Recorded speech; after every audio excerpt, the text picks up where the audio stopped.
Juliette Tavernier, le Jardin des Fées, qui est situé dans le haut des Hauts-de-France et plus précisément en Flandre. C'est un nom qui lui va bien aussi parce que c'est un jardin de vivaces, avec beaucoup de vivaces, et c'est donc un jardin qui renaît à chaque printemps, et on a un peu l'impression qu'il y a eu un petit coup de baguette magique, il y a quelque chose de magique qui se passe quand le jardin se remet à pousser chaque année.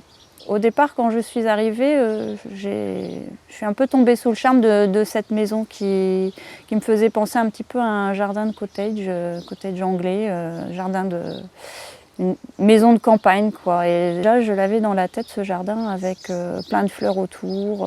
Voilà, ça c'était une vague idée d'un jardin avec des fleurs partout, très proche de la maison, avec aussi des choses à manger, des arbres fruitiers, des petits fruits. Et c'était important de garder du sens aussi par rapport au bâti, par rapport au jardin, au naturel.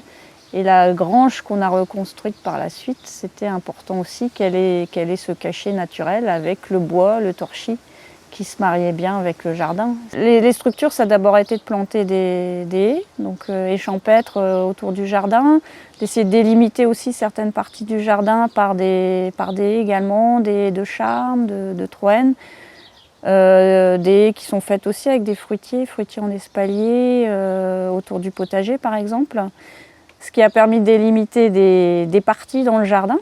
Et puis de créer des massifs dans ces parties qui venaient d'être créées. On a créé aussi dans le jardin beaucoup de petits points d'eau, justement pour favoriser les batraciens, en particulier les tritons et les crapauds, qui étaient déjà présents dans le jardin, mais qui ont pu trouver justement des lieux de reproduction en fait. Et puis les points d'eau permettent aussi l'arrivée aussi de pas mal d'autres insectes, notamment les libellules. Ils sont importants aussi, on a des ruches, les abeilles viennent aussi boire dans les points d'eau qu'on a créés au jardin. Le jardin est assez isolé, il est entouré de champs cultivés, et c'est un peu devenu une oasis, ce jardin, un espace de vie avec des haies, avec des arbres qui permettent un refuge pour les animaux. Et après, l'idée a toujours été de trouver des plantes adaptées à la terre qui est ici, qui est une terre argileuse. Donc des plantes qui sont adaptées à cette terre, qui n'auront pas besoin d'être arrosées par exemple pendant l'été, qui n'auront pas de maladies ou alors qui seront capables de résister aux maladies.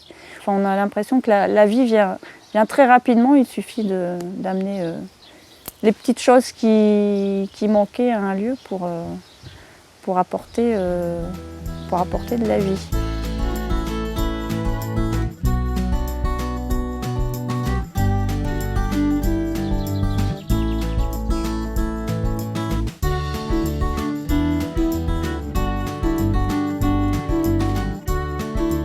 Finalement, la nature a toujours son mot à dire aussi. Entre ce qu'on veut au départ et ce qu'on obtient, c'est pas toujours la même chose.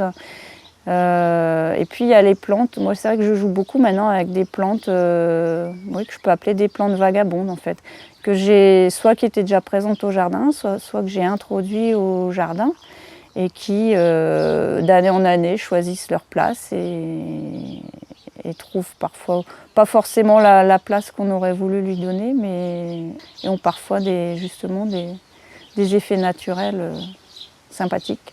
Alors il y a un petit potager aussi au jardin.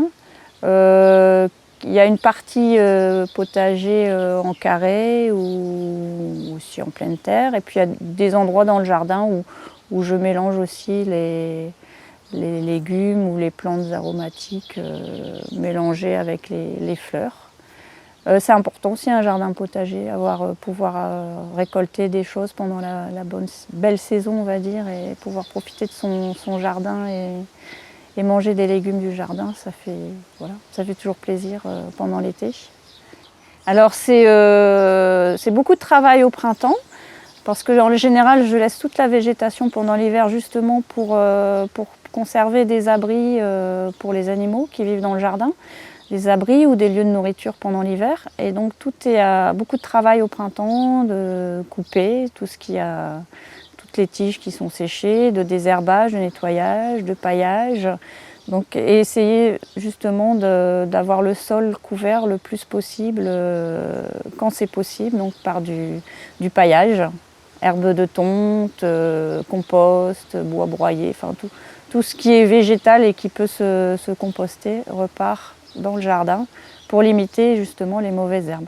Et après, c'est aussi l'idée d'avoir des plantes qui sont suffisamment serrées et mélangées les unes aux autres pour éviter, pour laisser de la place aux mauvaises herbes en fait, pour éviter de laisser de la place aux mauvaises herbes. J'ai toujours eu une envie de jardin depuis que je suis toute petite. J'ai toujours envie de créer un jardin.